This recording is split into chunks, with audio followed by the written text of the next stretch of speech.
ಕುಡಿಯುವ ನೀರು ಶುದ್ಧವೋ ಅಶುದ್ಧವೋ? ಬೆಂಗಳೂರಿನ ಜೀವಜಲ ಆಗ್ತಾ ಇದೆಯಾ ಹಾಲಹಲ? ಕುಡಿಯುವ ನೀರಿನ ರಿಯಾಲಿಟಿ ಚೆಕ್. ನ್ಯೂಸ್ 18 ಸಾಮಾಜಿಕ ಕಳಕಳಿ. ಜೀವಜಲವೋ ವಿಷಜಲವೋ? News 18 mega coverage.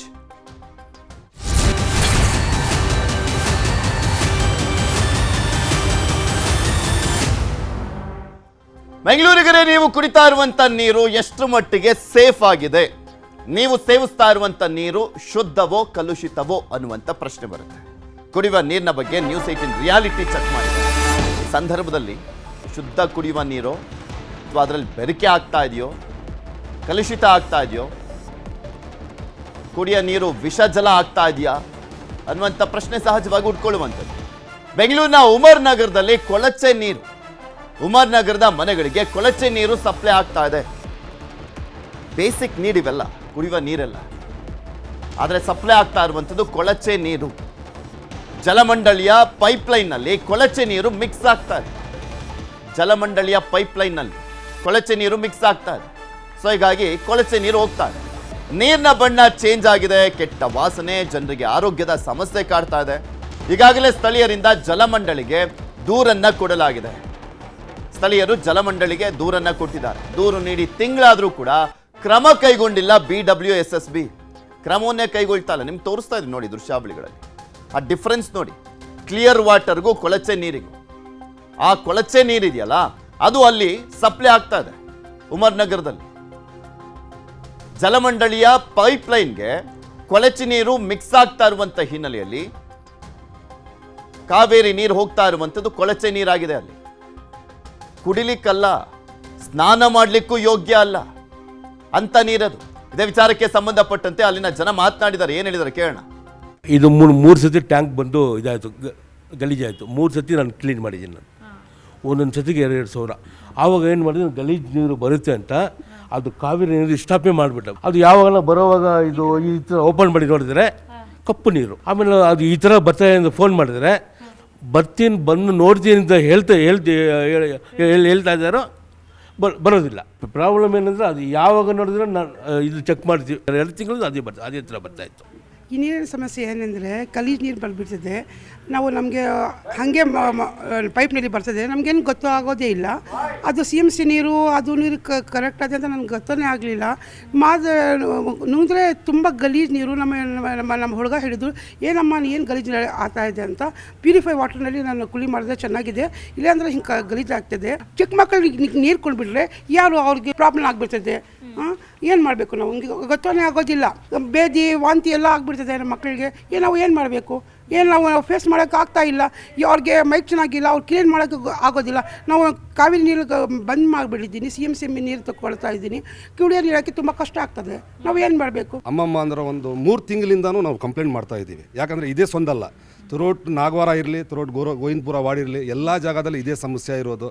ಯಾರೂ ರೆಸ್ಪಾನ್ಸ್ ತೊಗೊಳ್ತಾ ಇಲ್ಲ. ನಾವು ಕಂಪ್ಲೇಂಟು ಮಾಡಿದ್ದೀವಿ. ಸುನೀಲ್ ಕುಮಾರ್ ನಾರ್ತ್ ಕಮಿಷನರ್ ಅವ್ರಿಗೂ ನಾವು ಕಂಪ್ಲೇಂಟ್ ಮಾಡಿದ್ದೀವಿ. ಯಾರೂ ರೆಸ್ಪಾನ್ಸ್ ತೊಗೊಳ್ತಾ ಇಲ್ಲ. ಈ ಲೋಕಲ್ ಲೀಡರ್ಸ್ಗಳು ಬರ್ತಾರೆ, ಆವಾಜ್ಗಳು ಆಗ್ತಾರೆ, ಮತ್ತು ಕೆಲಸ ಏನೂ ಮಾಡಲ್ಲ. ನಾವೇನು ಮಾಡ್ತಾಯಿದ್ದೀವಿ ಅಂತ ಅಷ್ಟೇ ಹೇಳೋದು. ಯಾರೂ ಪರಿಹಾರ ಮಾಡೋರು ಯಾರಿಲ್ಲ. ನೋಡಿ, ಇವಾಗ ಟ್ಯಾಂಕ್ಗಳು ಬರ್ತಾ ಇರೋದು ಅಮ್ಮ ಅಂದರೆ 2,000 ರೂಪಾಯಿ, 1,800 ರೂಪಾಯಿ ಒಂದು ಟ್ಯಾಂಕ್ ನೀರು ಕುಡಿಯೋ ನೀರು ಬಂದರೆ 1,800 ರೂಪಾಯಿ. ಇಲ್ಲಿ ನಾವು ಬಡವರು ಇರೋದು, ಎಲ್ಲಿನಿಂದ ಬಾಡಿಗೆ ಮನೆಯವರೆಲ್ಲ ಮಾಡ್ಕೊಂಡಿರೋದು, ಎಲ್ಲಿಂದ ತೊಗೊಬರೋದು? ಇವರಿಗೆ ಜಾರಿ ಸಾಹೇಬ್ರಿಗೆ ನಾವು ಕಂಪ್ಲೇಂಟ್ ಮಾಡಿದ್ರೆ ಬರ್ತಾರೆ ರೀ, ರೆಡಿ ಮಾಡ್ತಾರೆ ರೀ ಅಂತ ಅವ್ರು ಹೇಳಿಬಿಡ್ತಾರೆ. ಯಾರು ಕೇಳೋರಿಲ್ಲ, ಯಾರು ಮಾಡೋದೇ ಇಲ್ಲ. ನಾ ಬಿಟ್ಬಿಟ್ಟವ್ರೆ, ಸಾಯಿರಿ ನೀವೇ ಅಂತ. ಎಲೆಕ್ಷನ್ ಟೈಮಲ್ಲಿ ಬರ್ತಾರೆ, ನಿಮ್ಮ ಚಪ್ಪಲಿ ಎತ್ಕೊಂಡು ತಲೆ ಮೇಲೆ ಹಾಕ್ಕೊಳ್ತಾರೆ, ಓಟ್ ಹಾಕಿ ನಮಗೆ, ನಾವು ಇದು ಮಾಡ್ತೀವಿ ಅದು ಮಾಡ್ತೀವಿ. ಈಗ ಕಷ್ಟ ಇರೋದು ಸ್ವಾಮಿ, ಕಷ್ಟ ಟೈಮಲ್ಲಿ ನೀವು ಬರಬೇಕು, ಮಾಡಬೇಕು ತಾನೆ. ನಾಗವಾರ ಬಳಿಯ ಉಮರ್ ನಗರದಿಂದ ನಮ್ಮ ಪ್ರತಿನಿಧಿ ಪ್ರಗತಿ ಅಲ್ಲಿಂದ ಒಂದು ಪ್ರತ್ಯಕ್ಷ ವರದಿಯನ್ನ ಕೊಟ್ಟಿದ್ದಾರೆ, ನೋಡೋಣ. ನಾನೀಗ ಸರ್ವಜ್ಞನಗರ ವಿಧಾನಸಭಾ ಕ್ಷೇತ್ರದ ನಾಗವರ ವಾರ್ಡ್ನ ಉಮರ್ ನಗರದಲ್ಲಿದ್ದೀನಿ. ಇಲ್ಲಿ ಕುಡಿಯುವ ನೀರನ್ನು ನೋಡಿದ್ರೆ ಅದೆಷ್ಟು ಕೊಳಕು ಮಿಶ್ರಿತವಾಗಿ ಈ ಭಾಗದಲ್ಲಿ ಬರ್ತಾ ಇದೆ ಅಂದರೆ ಜನಸಾಮಾನ್ಯರು ಕುಡಿಯೋದಕ್ಕೆ ಸ್ವಲ್ಪ ಕೂಡ ಯೋಗ್ಯ ಇಲ್ಲ. ಬೇಸಿಗೆ ಪೀಕ್ಗೆ ಹೋಗಿರುವಂತಹ ಈ ಸಂದರ್ಭದಲ್ಲಿ ಇಷ್ಟು ಕೊಳಕು ನೀರನ್ನು ಜನ ಕುಡಿತಾ ಇದ್ದಾರೆ ಅಂದರೆ ಯಾವ್ಯಾವ ರೀತಿಯ ಆರೋಗ್ಯ ಸಮಸ್ಯೆ ಈ ಭಾಗದಲ್ಲಿ ಜನಕ್ಕೆ ಎದುರಾಗಿದೆ ಅಂತ ನೀವೇ ಅಂದಾಜು ಮಾಡ್ಕೊಳ್ಬೋದು. ನೋಡಿ, ಈ ಬಾಟಲಿಯಲ್ಲಿ ಶೇಖರಣೆ ಮಾಡಿದೀವಲ್ಲ, ಈ ನೀರನ್ನು ಇಲ್ಲಿ ಜನ ಕುಡಿತಾ ಇದ್ದಾರೆ. ಇದು ಎಷ್ಟು ಕಪ್ಪಾಗಿ ಬರ್ತಾ ಇದೆ ನೋಡಿ. ಇದು ಜಲಮಂಡಳಿ ಪೂರೈಕೆ ಮಾಡಿರುವಂತಹ ನೀರು ಅಂತ ಹೇಳಿದ್ರೆ ಆಶ್ಚರ್ಯ ಆಗುತ್ತೆ. ಯಾಕಂದ್ರೆ ಬೇಸಿಗೆಯಲ್ಲಿ ಕುಡಿಯೋ ನೀರು ತುಂಬಾ ಕ್ಲೀನ್ ಆಗಿರಬೇಕು. ಅದನ್ನ ಸಿಕ್ಕಿದ ಕಡೆ ಎಲ್ಲ ನೀರು ಕುಡಿದ್ರೆ ಬೇರೆ ಬೇರೆ ರೀತಿಯಾದಂತಹ ರೋಗ ಬರುತ್ತೆ ಅಂತ ವೈದ್ಯರು ಎಚ್ಚರಿಕೆ ಕೊಡ್ತಾ ಇದ್ದಾರೆ. ಒಂದು ಕಡೆ ಬೇಸಿಗೆ ಬಿಸಿ, ಇನ್ನೊಂದು ಕಡೆ ಈ ರೀತಿಯ ಕೊಳಕು ನೀರು, ಅದು ಕೂಡ ಒಂದಲ್ಲ ಎರಡಲ್ಲ, ಕಳೆದ 15ರಿಂದ 20 ದಿನಗಳಿಂದ ಈ ಭಾಗದಲ್ಲಿ ಇದೇ ರೀತಿಯ ನೀರು ಬರ್ತಾ ಇದೆ. ಅಂದ್ರೆ ಅಧಿಕಾರಿಗಳ ನಿರ್ಲಕ್ಷ್ಯ ಎಷ್ಟಿದೆ ಅನ್ನೋದು ಇಲ್ಲಿ ಕ್ಲಿಯರ್ ಆಗಿ ಗೊತ್ತಾಗುತ್ತೆ. ಸುತ್ತಮುತ್ತ ಒಂದಷ್ಟು ರಸ್ತೆ ಕಾಮಗಾರಿ ಆಗ್ತಿದೆಯಂತೆ, ಅದರಿಂದ ಏನಾದರೂ ಪೈಪ್ಲೈನ್ ಒಡೆದು ಈ ರೀತಿಯಾಗಿ ಆಯ್ತೋ ಗೊತ್ತಿಲ್ಲ. ಆದ್ರೆ ನೀರು ಬರುವಾಗ ಸೀವೇಜ್ ಲೈನ್ ಏನಿದೆ ಅದು ನೀರೇನಿರುತ್ತೆ ಅದು ಮಿಕ್ಸ್ ಆಗಿ ಕುಡಿಯೋ ನೀರಿಗೆ ಬರ್ತಾ ಇದೆ. ಸೊ ಆದಷ್ಟು ಬೇಗ ಸಮಸ್ಯೆಯನ್ನ ಬಗೆಹರಿಸ್ಕೊಡಿ ಅಂತ ಜನ ಹೇಳ್ತಾ ಇದ್ದಾರೆ. ನೋಡಿ, ಒಂದು ಕುಡಿಯುವ ನೀರು ಯಾವ ರೀತಿಯಾಗಿ ಇರಬೇಕು ಅಂದ್ರೆ, ನೋಡಿ ಇಲ್ಲೇ ನಾನು ನಿಮಗೆ ಅದರ ಒಂದು ಕಂಪ್ಯಾರಿಸನ್ ಮಾಡ್ತಾ ಹೋಗ್ತೀನಿ. ನೋಡಿ, ಈ ರೀತಿಯಾಗಿ ಒಂದು ನಾವು ಕುಡಿಯುವಂತಹ ನೀರು ಇರಬೇಕು, ಇಷ್ಟು ಈ ಕಲರ್ ಇರಬೇಕು. ಆದರೆ ಇಲ್ಲಿ ಇರುವಂತಹ ನೀರು ನೋಡು, ಇಲ್ಲಿ ಜನರಿಗೆ ಬರ್ತಾ ಇರುವಂತಹ ನೀರು ನೋಡಿ, ಇಷ್ಟು ಕಪ್ಪು ವಾಟರನ್ನು ಇಲ್ಲಿರುವಂತಹ ಮಕ್ಕಳು ಜೊತೆಗೆ ಇಲ್ಲಿರುವಂತಹ ವಯಸ್ಸಾದವರು ಕುಡಿತಾ ಇದ್ದಾರೆ. ಹಾಗಾದ್ರೆ ಅಧಿಕಾರಿಗಳು ಇರುವಂತಹ ಕಡೆ ಒಳ್ಳೆ ನೀರು ಸರಬರಾಜಾಗುತ್ತೆ, ಜನಸಾಮಾನ್ಯರು ಇರುವಂತಹ ಕಡೆ ಈ ರೀತಿ ನೀರು ಸರಬರಾಜು ಮಾಡ್ತಾರಾ ಅಂತ ಜನ ಪ್ರಶ್ನೆ ಮಾಡ್ತಾ ಇದ್ದಾರೆ. ಆದಷ್ಟು ಬೇಗ ಎಚ್ಚೆತ್ತುಕೊಂಡು ಇಲ್ಲಿನ ನೀರಿನ ಸಮಸ್ಯೆಗೆ ಮುಕ್ತಿ ಹಾಡುವಂತಹ ಅವಶ್ಯಕತೆ ಇರುವಂತದ್ದು. ವಿಡಿಯೋ ಜರ್ನಲಿಸ್ಟ್ ಎಡ್ವಿನ್ ಜೊತೆಗೆ ಪ್ರಗತಿ ಶೆಟ್ಟಿ, ನ್ಯೂಸ್ 18 ಬೆಂಗಳೂರು. ಇದ್ರ ಬಗ್ಗೆ ಇನ್ನಷ್ಟು ಮಾಹಿತಿಯನ್ನು ಕೊಡ್ತಾ ಹೋಗ್ತಾರೆ ನಮ್ಮ ಪ್ರತಿನಿಧಿ ಪ್ರಗತಿ. ನಮ್ಮ ಜೊತೆ ದೂರವಾಣಿ ಸಂಪರ್ಕದಲ್ಲಿ ಜಾಯ್ನ್ ಆಗಿದ್ದಾರೆ. ಪ್ರಗತಿ, ಆ ನೀರನ್ನು ನೋಡ್ತಾ ಇದ್ರೆ ಕೊಳ್ಚೆ ನೀರೆ, ಲಿಟ್ರಲಿ ಕೊಳ್ಚೆ ನೀರೆ, ಅದು ಕುಡಿಯೋಕ್ಕೂ ಯೋಗ್ಯ ಅಲ್ಲ, ಸ್ನಾನ ಮಾಡ್ಲಿಕ್ಕೂ ಯೋಗ್ಯ ಅಲ್ಲದಿರುವಂಥ ನೀರು. ಅಲ್ಲಿ ಕಂಪ್ಲೇಂಟ್ ಮಾಡಿದ್ರು ಎಚ್ಚೆತ್ಕೊಳ್ತಾ ಇಲ್ಲ ಅಂದ್ರೆ ಅಲ್ಲಿನ ಜನ ಎಲ್ಲ ಹೋಗ್ಬಿಟ್ಟು ಅವರಿಗೆ ಮೂಗಿಟ್ಕೊಂಡು ಕುಡಿಸ್ಬೇಕು ಅಂತ ಕಾಣಿಸುತ್ತೆ ನೀರನ್ನ. ಅಲ್ಲಿನ ಶಾಸಕರಾಗಿರುವಂಥ ಜಾರ್ಜ್ ಅವ್ರಿಗೆ, ಅಲ್ಲಿರುವಂಥ BWSSB ಅಧಿಕಾರಿಗಳಿಗೆ. ಇಲ್ಲಾಂದ್ರೆ ಇದು ವ್ಯವಸ್ಥೆನೇ ಚೇಂಜ್ ಆಗಲ್ವೇನೋ?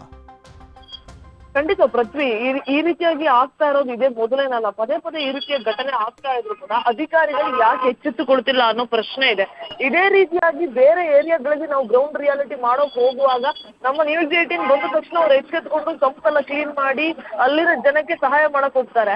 ಆದ್ರೆ ನಾವು ಬಂದವರಿಗೆ ಎಚ್ಚರಿಸಿದ್ಮೇಲೆ ಇವ್ರು ಎಚ್ಚರ ಆಗೋದಾ? ಹಾಗಾದ್ರೆ ಇವ್ರು ಏನ್ ಕೆಲಸ ಮಾಡೋದು ಅನ್ನುವಂತಹ ಪ್ರಶ್ನೆ ಇದೆ. ಜೊತೆಗೆ ಈ ಉಮರ್ ನಗರದಲ್ಲಿ ಕಳೆದ ಒಂದು 2 ತಿಂಗಳಿಂದಲೂ ಕೂಡ ಈ ರೀತಿಯಾದಂತಹ ಸಮಸ್ಯೆಯನ್ನ ನಿವಾಸಿಗಳು ಅನುಭವಿಸ್ತಾರೆ.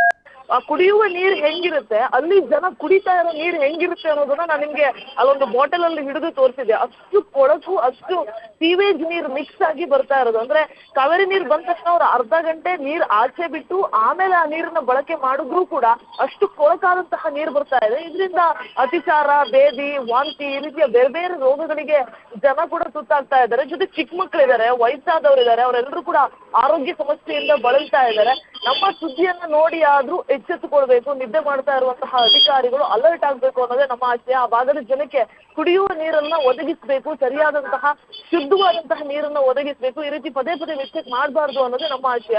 ಅಲ್ಲಿ ಒಂದು ಪೈಪ್ ಲೈನು ಅಂದ್ರೆ ಸೀವೇಜ್ ಲೈನು ಮತ್ತೆ ಬೇರೆ ಕುಡಿಯುವಂತಹ ನೀರಿನ ಪೈಪ್ ಲೈನ್ ಎರಡೂ ಕೂಡ ಅಕ್ಕಪಕ್ಕದಲ್ಲಿದೆ. ಯಾವ್ದಾದ್ರು ಪೈಪ್ ಒಡೆದೋಗಿದ್ಯಾ ಅಂತ ನೋಡೋದಕ್ಕೆ ಪ್ರತಿ ರೋಡ್ ಅಲ್ಲೂ ಗುಂಡಿ ಅಗದಾಕಿದ್ದಾರೆ. ಆದ್ರೆ ಕ್ಲೀನ್ ಮಾತ್ರ ಮಾಡ್ತಾ ಇಲ್ಲ. ಪೈಪ್ ನ ಮಾತ್ರ ಏನ್ ಮಿಸ್ಟೇಕ್ ಆಗಿದೆ ಅನ್ನೋದನ್ನ ಇವ್ರ ಕೈಲಿ ಇನ್ನೂ ಕಂಡುಹಿಡಿಯೋಕೆ ಆಗ್ತಾ ಇಲ್ಲ. ಕೇಳಿದ್ರೆ ನಮ್ಮ ಹತ್ರ ಆ ಮಿಷಿನ್ ಇದೆ, ಈ ಟೆಕ್ನಾಲಜಿ ಇದೆ ಅಂತೆಲ್ಲ ಕಂತೆ ಮಾತಾಡ್ತಾರೆ. ಹಾಗಾದ್ರೆ ಆ ಟೆಕ್ನಾಲಜಿಯನ್ನ, ಮಷಿನ್ ಗಳನ್ನ ಬಳಸ್ಕೊಂಡು ಇವರಿಗೆ ಸೊಲ್ಯೂಷನ್ ಕೊಡ್ಬೋದಲ್ಲ?